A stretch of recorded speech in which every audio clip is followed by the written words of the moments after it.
तो चलिए बिना किसी देरी के आज की इस चर्चा में सीधे उतरते हैं। आज हम इंटरनेट पर मौजूद सिर्फ 50 शब्दों की एक छोटी सी पर बेहद दिलचस्प कहानी को डिकोड करने वाले हैं। पहली नज़र में ये आपको बहुत ही आम लग सकती है, लेकिन जैसे जैसे हम इसकी परतों को खोलेंगे ना, इसके अजीबोगरीब प्लॉट ट्विस्ट्स और जिंदगी के गहरे सवाल एकदम सामने आएंगे। इस पूरी नैरेटिव को समझने के लिए एक एक डिटेल पर ध्यान देना बहुत जरूरी है। शुरुआत सीधे इस कहानी के सबसे इमोशनल हिस्से से करते हैं। कबूतर भूख के मारे रोने लगता है। सोचिए, ये एक लाइन सीधे दिल पे लगती है ना। इससे पहले कि हम ये समझे कि आखिर ये नौबत आई कैसे, ये देखना जरूरी है कि यहाँ स्टेक्स कितने हाई और दर्दनाक हैं। एक जीव का अपनी बेसिक जरूरत के लिए इस तरह बेबस होकर रोना, ये एक ऐसा सीन सेट करता है जो तुरंत ही हमें कहानी की गहराई से जोड़ लेता है। तो इस कहानी का पहला हिस्सा है द जायंट पिजन, यानी एक विशाल कबूतर। अब देखिए, इस इंसिडेंट की सबसे शॉकिंग और दिलचस्प बात क्या है? इसका बिल्कुल बेतुका होना। कहानी के मुताबिक एक बहुत ही बड़ा जायंट कबूतर अचानक से एक इंसानी बस्ती में आ जाता है। बस ऐसे ही, कोई बैकग्राउंड नहीं है, कोई वजह नहीं बताई गई है कि वो पक्षी इतना बड़ा क्यों है या वो इस गांव में ही क्यों आया। ये डायरेक्टली एक उथल-पुथल की शुरुआत है जो उस गांव की नॉर्मल शांत जिंदगी को हमेशा के लिए बदल देती है। और फिर अचानक से पावर डायनामिक्स में एक जबरदस्त शिफ्ट आता है। जरा इमेजिन कीजिए, एक अकेला आदमी सिर्फ एक साधारण सी रस्सी का इस्तेमाल करके इस विशाल जीव की सारी आज़ादी और ताकत को पल भर में छीन लेता है। ये सच में हैरान करने वाला है कि कैसे गांव वाले खेतीबाड़ी में काम आने वाले एक बेसिक से टूल से इतने बड़े खतरे को तुरंत बेअसर कर देते हैं। पावर का ये छीनना एकदम सीधा और सच कहूं तो काफी क्रूर है। खैर, अब बढ़ते हैं कहानी के दूसरे पड़ाव की तरफ, पिंजरे का संघर्ष। यहाँ जरा इन घटनाओं की स्पीड पर गौर कीजिएगा। स्टेप 1, कबूतर गांव में आता है। स्टेप 2, एक आदमी उसे रस्सी से पकड़ लेता है। स्टेप 3, बिना किसी देरी के उसे पिंजरे में बंद कर दिया जाता है। और फाइनल स्टेप, वो भूख से रोने लगता है।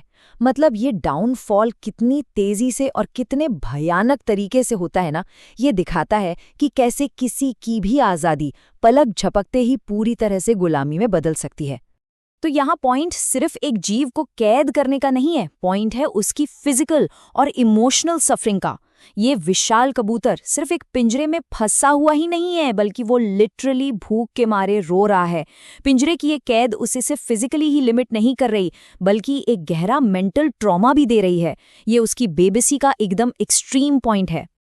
लेकिन रुकिए, यहाँ एक ट्विस्ट आता है तीसरे हिस्से में, द ग्रेट रेस्क्यू। अब हमें एक बिल्कुल क्लियर कंट्रास्ट देखने को मिलता है। एक तरफ है इंसान जो रस्सी और पिंजरे का यूज करके कैप्चर्स यानी अपहरणकर्ता बन गए हैं, और ठीक दूसरी तरफ एंट्री होती है एक और जायंट जीव की, एक बड़ी मुर्गी की, जो आकर एक सेवियर का रोल प्ले करती है और पक्षियों के बीच की एकजुटता को दिखाती है। ये एक तरह से इंसानी कंट्रोल के खिलाफ नेचर का ही एक बड़ा काउंटर अटैक है। इस पूरी रेस्क्यू ऑपरेशन के मैकेनिक्स एकदम प्रिसाइज हैं। पहला, वो बड़ी मुर्गी गांव में आती है। दूसरा, वो बहुत ही स्मूथली कबूतर को उस पिंजरे से बाहर निकालती है। और तीसरा, दोनों मिलकर गांव वालों को चकमा देकर वहां से निकल भागते हैं। ये पूरा प्रोसेस ना एक बहुत ही एपिक और मेहनत से मिली जीत की तरह सामने आता है। फाइनली कैद की बेड़ियां टूट चुकी हैं। पर कहानी अभी खत्म नहीं हुई है। अब हम आते हैं इसके आखिरी और सबसे शॉकिंग पार्ट पर, द मेटा ट्रेजेडी। यहाँ आकर कहानी हमारी सारी एक्सपेक्टेशंस को पलट देती है।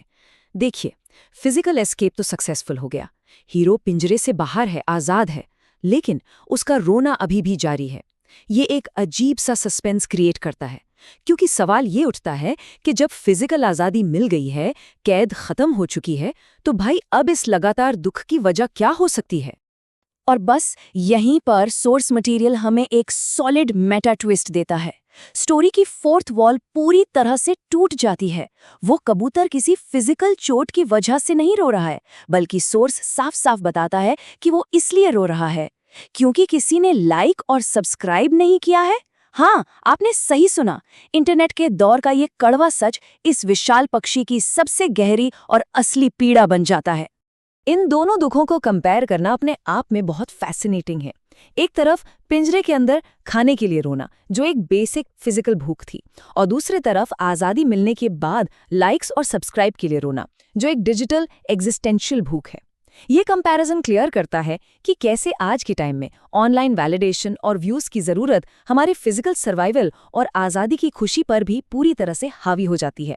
तो आखिर में ये विश्लेषण हमारे सामने एक बहुत ही गहरा सवाल छोड़ जाता है।